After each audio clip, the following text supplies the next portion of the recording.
What's up? This is Ian, back with the third edition of the weekly question and answer video series.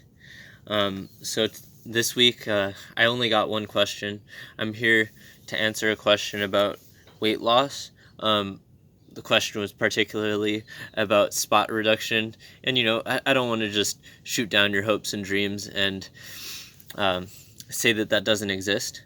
There actually have been one study, to my knowledge, studying essentially athletes who have a primary side. So I think what they did was that they had the athletes perform a protocol of some resistance training followed by supersetted cardio. So essentially doing resistance training supersetted with a set of cardio. And they found that over time, if you superset cardio with resistance training, you may be able to spot reduce fat. The proposed mechanism for this is essentially that when you undergo the resistance training, it may liberate some of the fats from the tissue, and then when you do your steady state cardio supersetted with it, you're going to be able to utilize those free fatty acids that were released as a result of the resistance training. All right, so that is the proposed mechanism for potential spot reduction of fat in athletes if you superset cardio with resistance training. Steady state cardio in particular, because it utilizes a higher percentage of fat as opposed to carbohydrates. I don't think this study has been replicated, so the verdict is still out as far as, is this like a scientifically grounded theory that I can really promote to people. I wouldn't want to sell this notion to any of my paying clients, because I feel like it's kind of still pseudoscience because the study hasn't been replicated. A bit of conjecture goes into it. But if I'm just giving you free advice, I don't think it's going to harm you to try out those techniques, so go ahead and try it out. The question asker was really asking me, is there any special food that can help spot reduce fat? And no. My answer is no. But I don't want to just cut off the video, so I made you this diagram. I'm going to leave it up here so you can screenshot it. I'm recording this in selfie mode. I hope that it flips, but if it doesn't, grab a screenshot and flip it yourself. Alright, so this chart that I wrote up here, I'll show you how to parse it out. It refers to the energy density spectrum.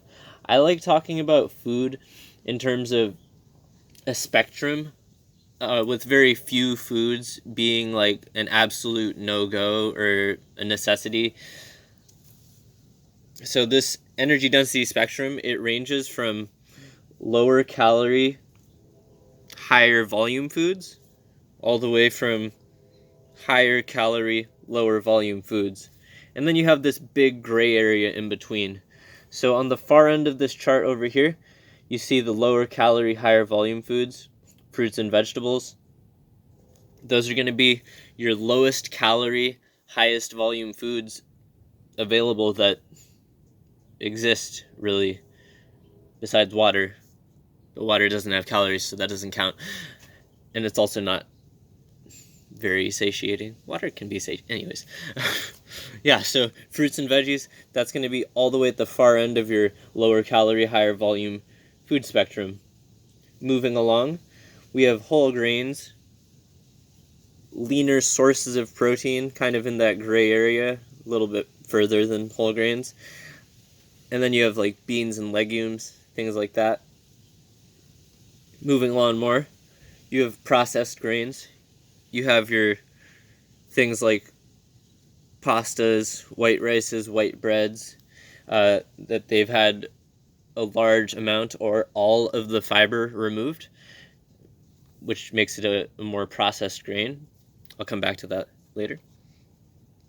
And then moving along, you have your fattier cuts of meat, fattier protein sources, and then nuts and seeds.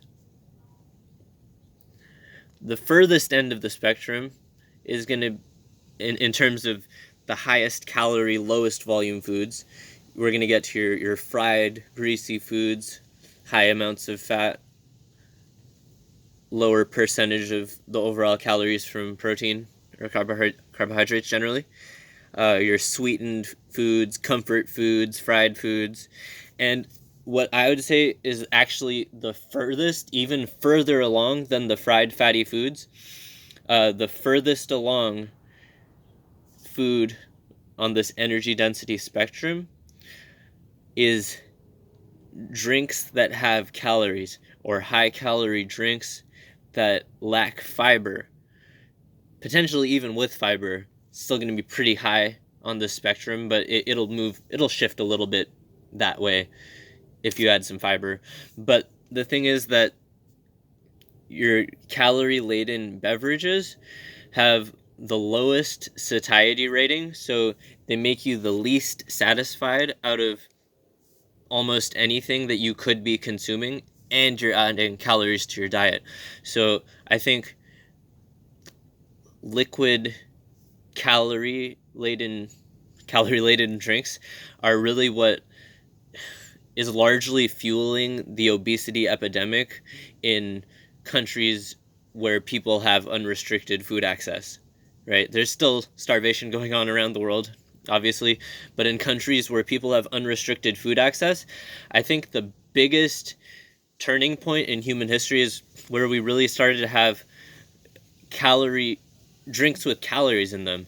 If you think about it, historically, humans never had drinks with calories.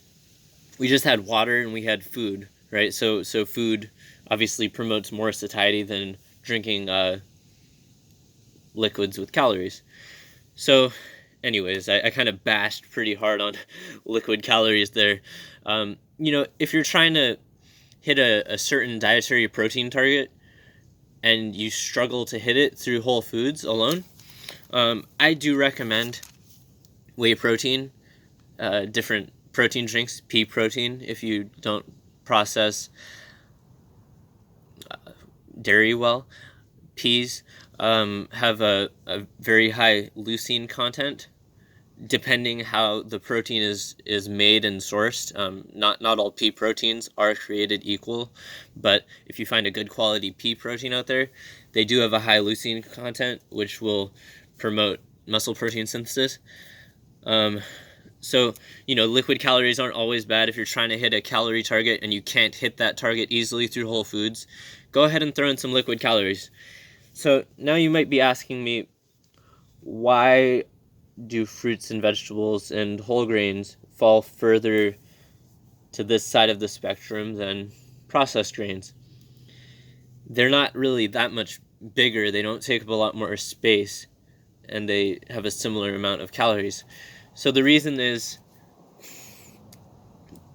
for one, the calorie to volume ratio is better, so they take up more space in your GI tract.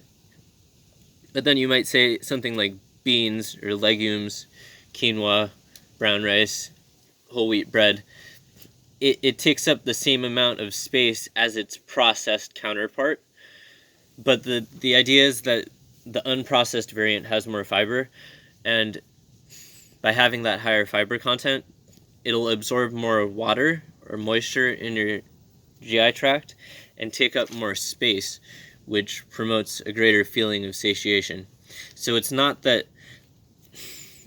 like the food on this end of the spectrum is always going to be bigger in its tangible form, because if you weigh out brown rice versus white rice, it's going to weigh the same amount, and the calories are going to be the same amount, but the brown rice is going to absorb more moisture potentially in your GI tract, and that's going to lead to greater satiation and allow you to feel satisfied with less calories. So that's the whole point of this energy density spectrum chart. And as I said in the beginning, I don't want to entirely vilify any food group, but try to consume maybe 70, 80, 90% of your food items from this end of the spectrum if you want to get leaner. And yeah, I mean, I'm assuming none of my viewers want to become obese, but if you did, then yeah, consume most of your food from this end of the spectrum, right? But let's just pretend that you don't. And so the reason why I give a range is if you just want to be generally healthy and maybe lose a little bit of weight, maybe you're going to consume 60, 70, 80% of your foods from this lower calorie, higher volume end of the spectrum. So the end of the spectrum with less energy density. And, if you want to be like a competitive bodybuilder or really maintain a super low body fat percentage, you might have to have like 90% of your foods come from this end of the spectrum. 95% of your foods come from this end of the spectrum, sparingly utilizing some things like maybe some of your higher fat meats if you enjoy eating beef or salmon, and then most of your other food intake is going to be from whole grains and fruits and vegetables, with sparing usage of fatty meats. If you want to get super lean, probably want to diminish the fatty meat intake, although there is some benefits of consuming things like beef and salmon occasionally. Then I'm not going to go super in depth here, but I could talk about that more in a future video if you want.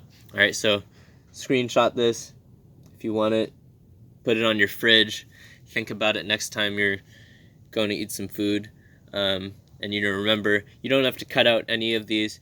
If you really wanted to cut out my one weird trick, one strange trick to lose weight fast is going to be cut out liquid calories. So all your sodas, your beers, your calorie alcohols, like wines, beers, mixed drinks. If you really need to get alcohol, then stick to the liquor. I don't drink, but yeah, so my one weird trick, if you want to cut out just one food group and see probably the biggest return on investment, is calorie-laden drinks. So you can consume some very low-calorie drinks. Sometimes like a ginger powder drink may only have like 50 calories per, I guess it depends how dilute you make it, but 50 calories per unit measurement, versus some sodas and things will have a lot more calories per unit measurement and don't really give you the option to make it more dilute. So there are some flavored drinks that don't have many calories.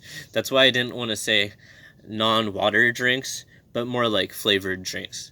And I think whey protein is probably still fine if you're trying to gain muscle and you care about your performance and you struggle to hit your protein intakes through whole foods alone, or maybe you can't afford to hit your protein intake with beef and salmon and stuff like that. I know it can get very expensive to try to hit a high protein intake through especially like naturally or organically sourced meats if you're into that type of thing.